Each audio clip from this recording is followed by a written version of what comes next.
or if you're off balance, if you don't have your slide, if you're not stable in a good location or the ball's not in yellow, make sure we're always putting one extra ball back in play. That goes a long ways, okay? That motto works at my level, and it definitely works here. Okay?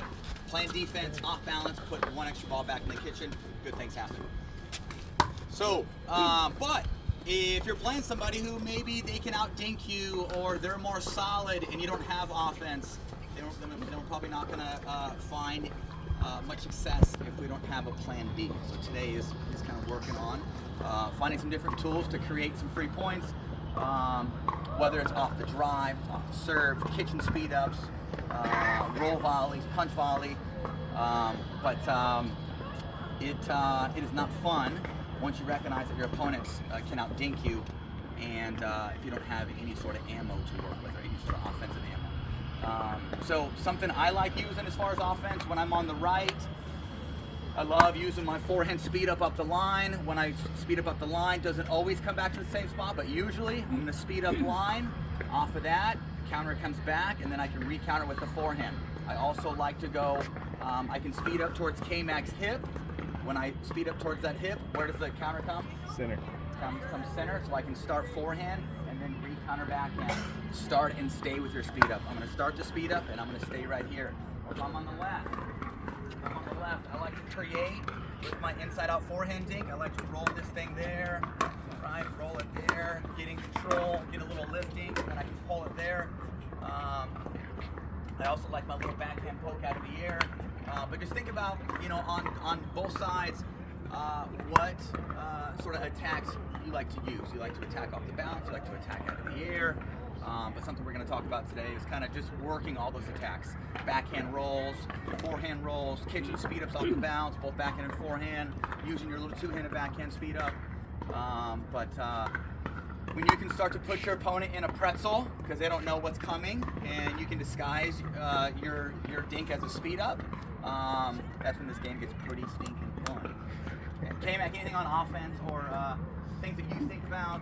Yeah, I think just one observation is, like Tyson said, there's not just one way to play this game, not one way to win this game.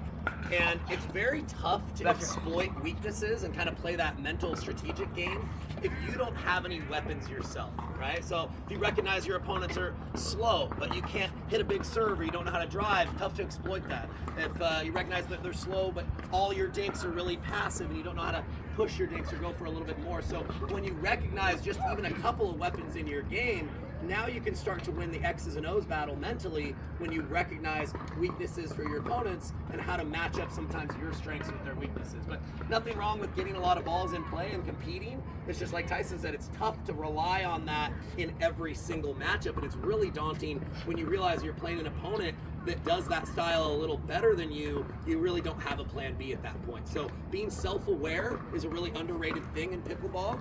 I always use Tyson as an example of this. You do not have to have every shot in the book.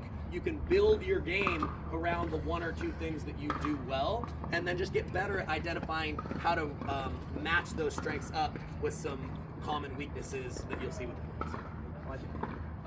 Okay, so starting out today, we're going to talk about the punch volley.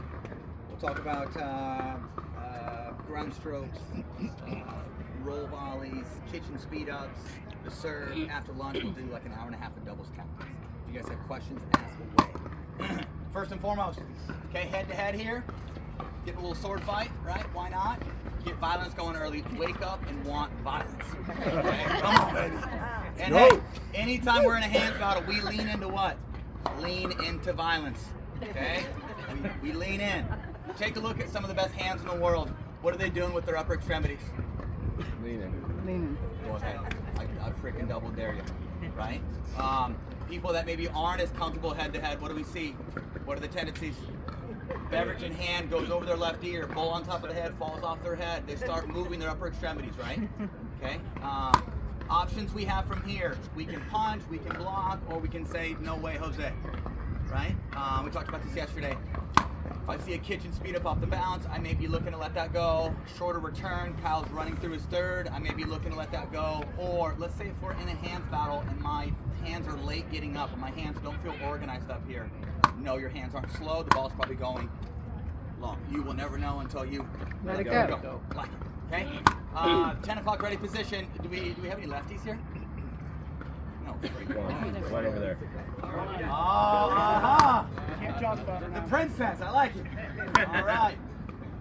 Okay, so lefties, 2 o'clock ready. 2 o'clock ready. Zone 4 to zone 2 is all taken with what? Backhand. It's a backhand type of day. Some of the best hands in the world. Use your hands with what? Backhand. Okay, bring it at the B hand. Okay.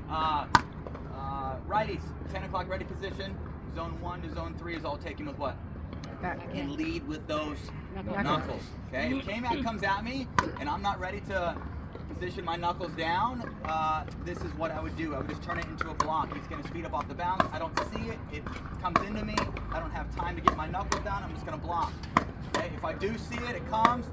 I can get those knuckles situated down, get some extension, and find that second imaginary ball. So if you don't see the speed up, block bubble. If you do see it, punch bubble, and say, go ahead.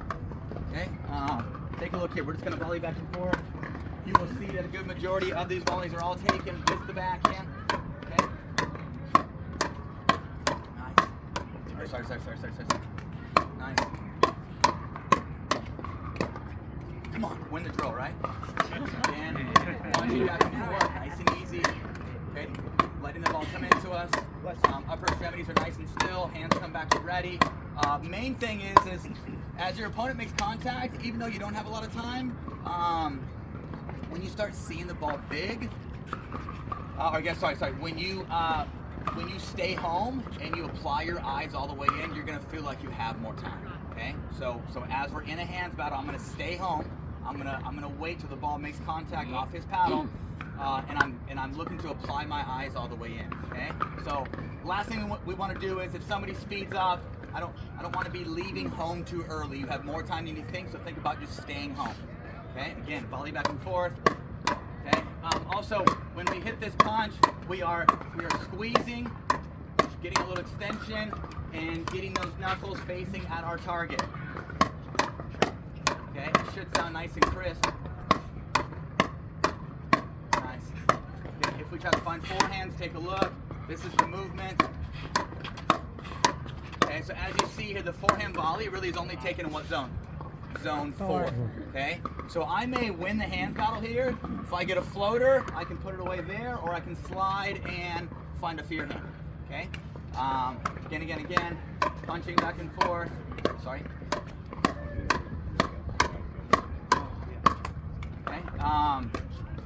Main thing is that this is my book. It's like I'm opening up a little page in my book. This is the forehand, leading with the palm on the forehand side, leading with the knuckles on the backhand side. I'm keeping the elbow lodged in. If there's a ball in my armpit, I'm going to keep that ball there. Things just need to be nice and tight. And know that when you're 14 feet away, you're not generating pace. You're just redirecting and using their pace. He's giving me plenty. I don't have to overextend. If I find myself taking big cuts, I'm going to be late on the next one. So anytime we're 14 feet away, short and sweet, the end goal is getting it where? Pickleball, pedicure. Right? Get that sucker down. Easiest way to do that, making contact out in front, leading with the palm, or getting those knuckles situated where? Down. Okay? Coaches, anything else on the punch? If your hands aren't organized, let it go. I think it's important for, especially to have success early on. Play with your paddle in the kitchen when you know you're in a speed up. A lot of times, as lower level players, we want to get a bigger motion to this ball. If you notice the success what Tyson had, he was out here finding that ball very early, and he was able to find it or track that ball and put it down very easy. But if he's always recoiling and trying to do too much, that's where the hands get loose. So I think that's important. Yeah, and if you find that you're making contact too early, if you don't mind, go ahead and come at me. If I make contact too early, again. Okay, that's gonna happen. So know that there's like a waiting game. Let that thing come into you. Your arm is still bent, and then your A to B just needs to be fast in there. But know that you can get plenty of pace just from there, right? Now, if it comes into me too much, technique is gonna break down. Watch this. Technique is gonna break down, or if I get too extended, there's gonna be no power on my volley. Okay, so get those knuckles situated there. You're in continental. We're gonna see some people maybe go to like extreme continental. So I guess what's the problem with this? I mean, yes, I'm always situated for a backhand, but once K-Mac finds my forehand, good luck, right? Yeah. So just think about being in like a more neutral grip that's versatile, continental. It's like you're shaking somebody's hand, or if you had a hammer in your hand, it's like you're hammering down a nail. Plain and simple. Get it there, let it come into you. You know how much time you have. Upper extremities are nice and still, and lean, lean, lean. Kind of just to piggyback on some things these guys have said, specifically like making contact too early or not realizing how much time you have.